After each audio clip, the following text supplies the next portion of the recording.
Back in Benguela, Nbena and her daughter are then were convened before Malawi Alvin, and during this audience, the Ndombe woman, Nbena, proclaims her liberty on the basis of original freedom again. Having been born and lived her life as a free person, she could not be enslaved under the intended circumstances. Now, how, where Nbena learned of this privilege of original freedom, I don't know. However, she lived very close to Benguela, a city that she went to periodically, and moreover, Ndombe had lived under such protection for a long time indeed. So that we can assume that the principle of original freedom was general knowledge amongst these people living near Luanda, and moreover, as a result of the sustained contact that they had with the Portuguese colonial world. Whatever the case, the applicability of this principle very quickly comes into dispute. Contradicting Nbena's claim to original freedom, Sacramento petitions the governor of Benguela to hold her and her daughter in custody while he initiates judicial proceedings to justify his claim as their owner. Malawi Alvin has, in this case, very little choice but to grant the petition. The mother and daughter are thus placed in the custody of a local merchant, Manuel Pereira Gonçalves, who also happened to be a second lieutenant in Benguela's militia, the same unit that Sacramento commanded, of course. So that although escaping deportation to Brazil as slaves, Nbena and her daughter still do not have their complete freedom. The conditions of their fettered freedom remain totally unknown to us. But what is known is that Nbena and her daughter languish in the custody of Gonçalves for a relatively long time without Sacramento indeed initiating those judiciary proceedings he had promised. The governor loses patience eventually and this leads him to decree that Sacramento explain without delay, demonstrating the proof that he has, the lack of proof being so prejudicial for a final decision.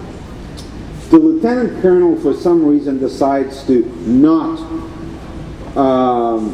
answer the decree, and instead he sends a letter to Malawi Alvin that ignores his position as governor. So no deference has been shown here. This lack of deference immediately earns Sacramento a trip to the local dungeon in the fort. And there the governor once again orders them to explain what rights he held over Nbena and her daughter and how long he had owned them. All that Sacramento replies is that he has nothing to say to Malawi Alvin, the governor of Benguela, and that he had already brought the matter directly to the governor of Angola. Malawi Alvin does not take long to react to this affront. In mid-1818, he bluntly informs his superior in Luanda. And this is a really savory quote.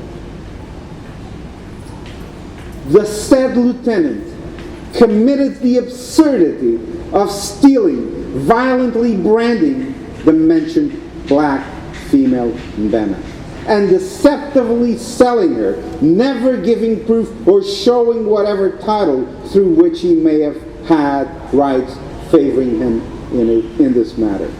Consequently, he justified nothing. On the contrary, the said black female, today still in custody, gave the most convincing proof that is possible to give me, 3 $10 or interpreters, and for Savas, one of them an uncle of hers, and a considerable number of witnesses who are not all required to be questioned.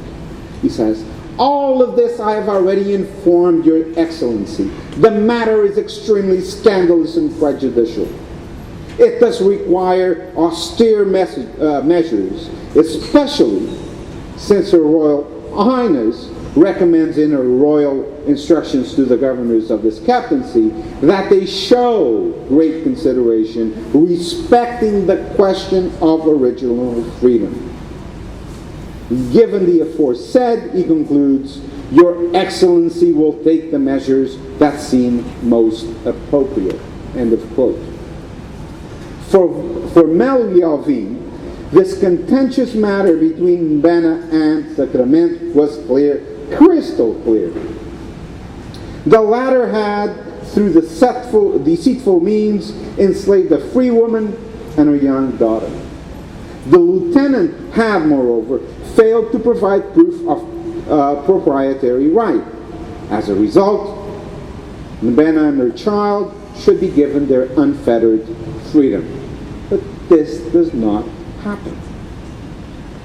Nbena and her daughter remained in Benguela under the custody of Lieutenant Gonçalves, anxiously, of course, awaiting the decision of the governor of Angola, who in turn refers the matter to a guy by the name of José Werneck, who happens to be the ouvidor, or the chief justice of the Portuguese crown in Luanda. After reviewing the case, this Judge Werneck decides in favor of Sacramento. Although considering the overwhelming evidence, it isn't clear why he would reach such a decision. A few days later, the governor of Angola puts his stamp on this decision too. The case, the governor of Angola writes to Maloui Alvin, was not one of original freedom, since the court had accepted Sacramento's claim of having owned Nbena for years. That's why Sacramento wrote to the governor of Angola, to let him know that he had owned her for such a long period of time already.